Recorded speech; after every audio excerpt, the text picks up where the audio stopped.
تو اگر ہمیں انصاف نہیں مل سکتا، میں پھر سے کہتا ہوں میری قوم، آپ کو یہاں انصاف نہیں ملنے لگا، یہ ملک آگے نہیں بڑھنے لگا۔ اور یہ جو میں اب آپ کو ڈیٹ دینے لگا ہوں، میں اپنی ساری پہلے تو پارٹی کو بھی ساروں کو کہوں کہ ابھی سے تیاری شروع کر دیں۔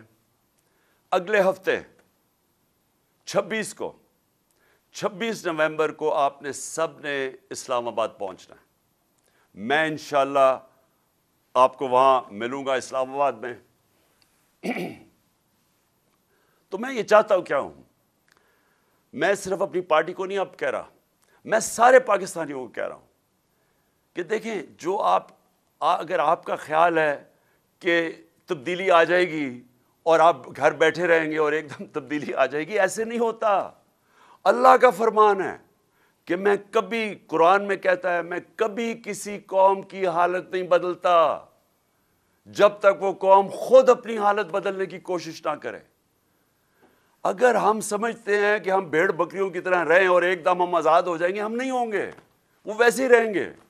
تو یہ وقت ہے، میں ساری قوم کو دعوت دے رہا ہوں کہ آپ نے آنا ہے پنڈی، آپ نے پنڈی آنا ہے 26 تاریخ کو، ہفتے کو 1 اور 2 کے بیچ میں آپ نے پوری کوشش کرنی ہے پہنچنے کی۔ میں خود وہاں آپ سے انشاءاللہ خطاب کروں گا اور اگلا لائے عمل دوں گا۔ یہ تحریک رکنے نہیں لگی، میں آپ کو اگلا لائے عمل دوں گا۔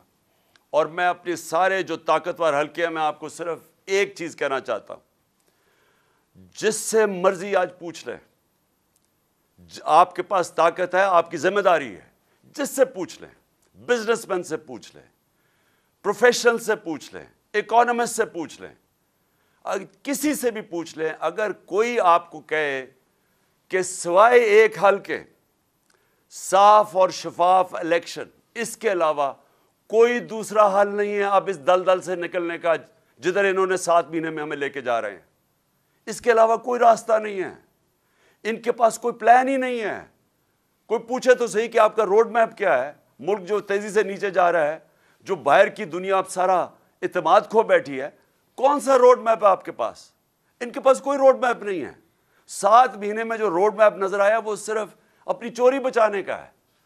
لہٰذا ساری قوم ادھر آئے گی اور ہم ڈیمانڈ کریں گے ایک چیز، صاف اور شفاف الیکشن، اور ہماری تحریک چلتی رہے گی حقیقی آزادی کی اس کے بعد بھی، جب تک ہم اس قوم کو ایک صحیح معنی میں ایک وہ قوم نہ بنا دیں جس میں ہر انسان کے حقوق ہوں، جدھر تھانہ، کچہری، پٹواری کی سیاست نہ ہو، کیونکہ وہ حقوق ان کو